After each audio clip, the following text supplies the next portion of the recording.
Hein? Dis avec moi la maison de la sagesse. La maison de la sagesse, elle a bâti 7 colonnes.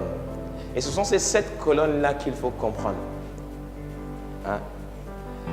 Dans la maison de la sagesse, il y a 7 colonnes. La première colonne, et c'est très important de savoir ça, la première colonne de la maison de la sagesse, c'est celle qui s'appelle Dieu. Si tu veux entrer dans la prospérité, si tu veux toucher à l'abondance, commence par Dieu. Commence pas par l'argent, commence par Dieu. Connais Dieu. Connais Dieu. Dis avec moi, connais Dieu. Connais Dieu.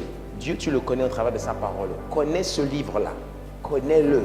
Si tu veux prospérer si tu veux opérer à des niveaux de prospérité très élevés, connais Dieu. Quelqu'un me dit ici, oui, il y a des gens qui sont dans le monde, ils sont très prospères financièrement, ils ne connaissent pas Dieu pourtant. Ils sont dans les ténèbres, ils font même de mauvaises choses, etc. Selon la Bible, ils ne sont pas prospères. Selon la parole de Dieu, la Bible les appelle des méchants.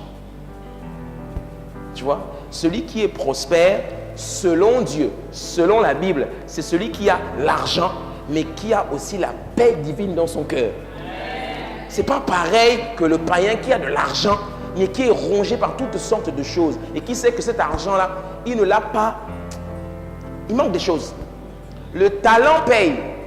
Le talent paye. Avoir un don, avoir un talent, ça rapporte de l'argent. On l'a vu hier avec Gareth Bale qui a mis 2 super buts à la finale de la Ligue des Champions. Ok, regardez la Ligue des Champions. Oh là là, c'est ça, c'était fort, hein? Je te rassure que je ne suis pas sorti de mon message. À la Madrid, tous les Barcelonais là, sortaient de l'église. Non, restez ici. Alléluia. Donc, le talent paye. Ok?